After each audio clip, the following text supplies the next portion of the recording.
ሰላም ዛሬ መንገዳ ያነኝ እና ወደ አትላንታ ሄዳለሁ። የቀኑ ቀለም ጥቁር ነው። ስለዚህ ይሄ ልብስ ለበስኩ እና ሁሉ ቦርሳዬ ጥቁር ነው። ገላሽን እንደዚህ ስትቀቢው ሻይን ብራይት ላይክ አ ዳይመንድ ታድርጊያለሽ። እሱ በአማርኛ ባካችሁ ኮሜንት አድርጉ። ብልጭ እንደ ወርቅ ትያለሽ። እንደዛ ነው። አልጨርስንም። ፀጉሬ ሻይን እንዲያደርግ እፈልጋለሁ። አልጫወትም። ይሄ የኔ ሰመር ቫይብ ነው። እሺ ዛሬ ግላስ በግላስ ነው። በቃ ደስ የሚል ነገር ነው።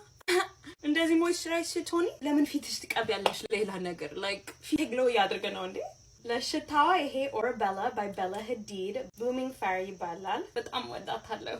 ስለዚህ ገዛውላት እና ይሄ ሌላ ነገር እንደማረ ይሸታል። ይሄ እሱ ይቀባል ሁሉ ቀኑ። ስለዚህ አንድ ጊዜ ስናፍቀው ቀባዋለሁ። እሱ ነው የሚያሰማኝ። እና ሌላ ሽታ ሜሽን ማርጂያላ ቢች ዋክ ይባላል። ይሄ በጣም ይጣፍጣል። ይሄ ቦርሳ ወስዳለሁ እና ለጫማዬ። እሺ በቃ ጨርሻለሁ። ቻው